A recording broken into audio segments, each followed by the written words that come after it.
Hey everyone, welcome back to another hardware news recap. We have some pretty major news for the last week actually, including some key EK Waterblocks members who were in the executive team moving over to Corsair, which is pretty interesting. And then also AMD confirming Ryzen 2 for Q1 2018. And we've also got a couple rollouts of RX Vega cards from Sapphire and MSI, along with a couple of other minor news items. Before getting to those, this coverage is brought to you by EVGA and their 1080 Ti SC2, which we've recommended fairly highly for its build quality and the ICX sensors, which are kind of fun to play with. You can check our full SC2 review for the 1080 Ti if you're curious to learn more, or you can click the link in the description below to find the product page for the 1080 Ti SC2. Speaking of minor news items, our minor celebrity judges are going to be Riley from NCIX Tech Tips and Steve from Gamers Nexus. According to Linus, I was a minor judge on their Tech Showdown series that's airing right now, and totally agree with him, by the way. I think he meant in celebrity status because the other judges on there included an NCIX Tech Tips member, Riley, RIP to NCIX Tech Tips, and iJustine. So I guess with that as perspective, yes. But yeah, so we're on Tech Showdown. I will be in probably the last episode as a judge. He's already made that public. And we shot this back in September when I was up there for, we were up there just after PAX. It should be pretty fun. It was definitely fun to be a judge on the show. Bob Stewart and Rod Rosenberg are competing against Linus and Luke to do a custom mod, PC mod, that is themed like candy, I guess, for the holidays. So Bob and Rod do great work. And we'll see how Linus and Luke do. I actually haven't seen how they built their system that I ended up judging, so I'm really curious to see how it came together.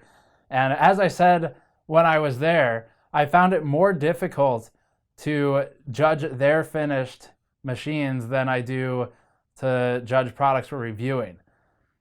I guess primarily because like they're not a massive corporation and they were standing right there and you could see every excruciating expression on Linus's face as they arose with each criticism, with Bob and Rod prodding him along, and they got their own fair share of heavy criticism as well. So it should be fun. Go check it out on his channel. I think first episode's up already.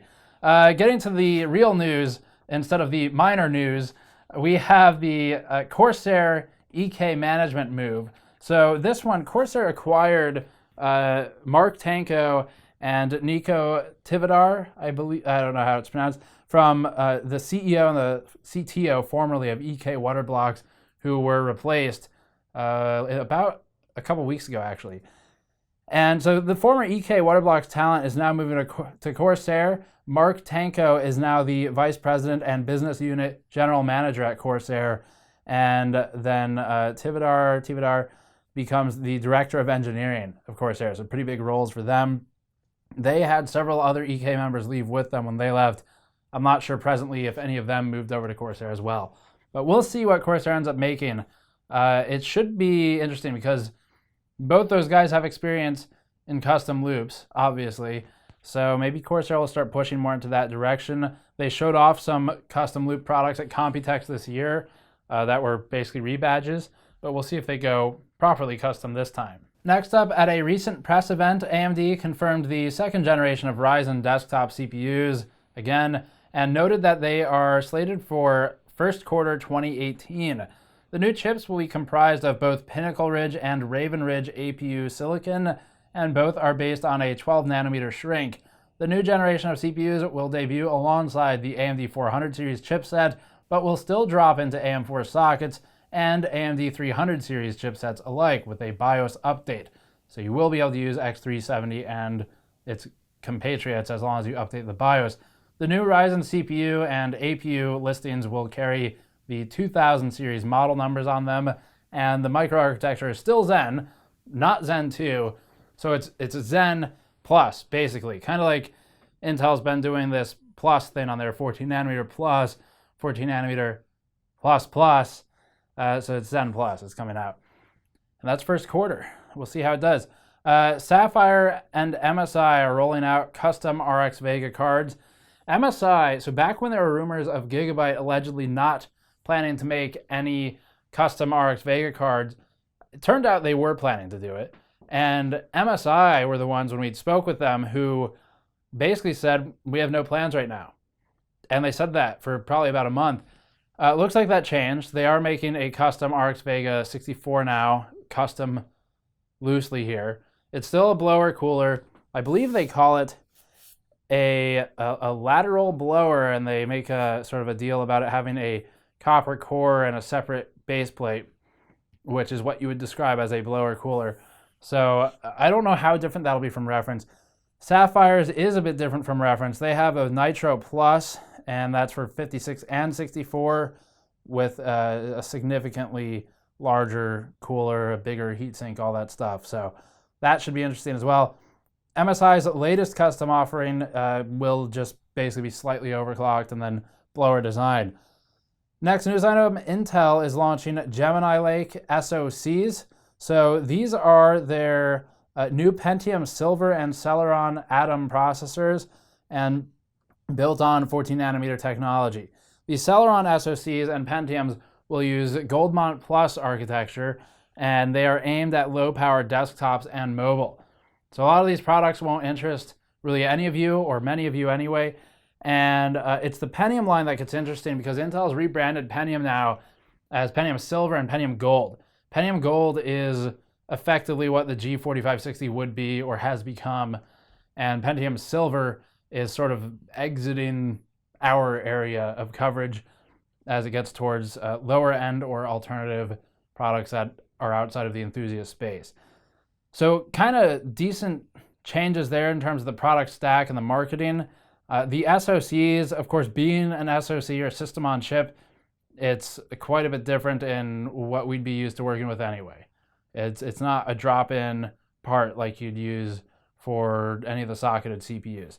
So that's what they've got coming out on the Intel side. It's all targeted at low power. The Intel's got a couple of SKUs for desktop that are low power as well. They are suffixed with a T usually, depending on the generation, although that seems to have carried through, and that's how you can identify the lower TDP parts. MSI is debuting an optics series of displays. So this is the optics mag, and MSI is working on curved gaming displays now. So they just started pushing into displays in the past year or so, and this one, the mag family, will have 3 models. They've got an 1800R curvature display with a VA panel, LED panel, and native 144 Hz refresh. And that also has 1 millisecond gray to gray and FreeSync. All of the models will have the usual sort of marketing-driven blue light reduction, anti-flicker, all that stuff you could get separately if you wanted to, but they have it too. And they also have resolutions of 1080, 1440, going from 23.6 to 27 inches, and no word on pricing or availability, but the new models are supposed to be debuting sometime this month, December. Bit late on the holiday boat, but they're trying anyway. The AirBoost 64, by the way, is the other MSI product, that Vega 64 card. Final news item here, Thermaltake is introducing the View 22 case. So this is the latest mid-tower from Thermaltake. It's a tempered glass edition case, and it's 4mm thick panels, full-length PSU cover, and that shrouds the hard drive, the SSD, and the power supply, and its cables all alike. It's got a single 120mm exhaust fan, kind of like the Core G21, I believe, had. And it's got room for 7 fans at 120. So you could put more in there, and if you buy it, you probably should. I don't know why. I mean, I know why they're not shipping with better fans or more fans. It's because they're trying to hit a certain price point. But it'd be nice to see better fans in there. And ideally, maybe 2. One in the front, one in the back. Anyway, it supports 360mm radiators at the top and the front, and it ships with built-in dust filters. No word on pricing or availability, but they're targeting low-ish given the feature set. And we've been including hardware sales at the end of these episodes for the last couple weeks. Currently on sale, there's a Seasonic 620 watt power supply. It's been around for a while now, but there's a reason it's been around for a while. It's really a decent power supply. Currently $30 on Amazon in the US anyway. We would recommend it. And then there are still some Ryzen CPU sales. They're kind of spotty compared to previously. Given that Q1 2018 is going to have Ryzen Plus, kind of makes sense that they're going on sale so much. We don't know what Ryzen Plus is going to look like for performance. That said, it's hard to feel bad about buying something like a 1700 for $270, or a 1600X or 1600 for $180, $190, really not, it's not a bad deal. So even if something new is around the corner, if you need something today, now, or for the holidays or something like that, it's a good pickup. Intel sales have mostly ended, it looked like. The 7700K is no longer marked down. However, Tiger Direct did screw up temporarily and listed an 8700K for $60. 60. I don't think they're fulfilling those orders. And finally, there are lots of monitors that continue to go on sale, but the displays time out within like a day lately, so no point including them now. But I will link one in the description along with links to everything else that's on sale when we post the video. So you can check that if you want to see what monitor we like that's out. So that's all for this one. As always, you can subscribe for more. You can go to patreon.com/gamersnexus to help us out directly. We have a new $5 tier where we will be posting behind-the-scenes videos about 2 to 4 times a month if you'd like to check those out. Or you just subscribe for more, or go to store.gamersnexus.net/modmat to check out our new modding mat. I'll see you all next time.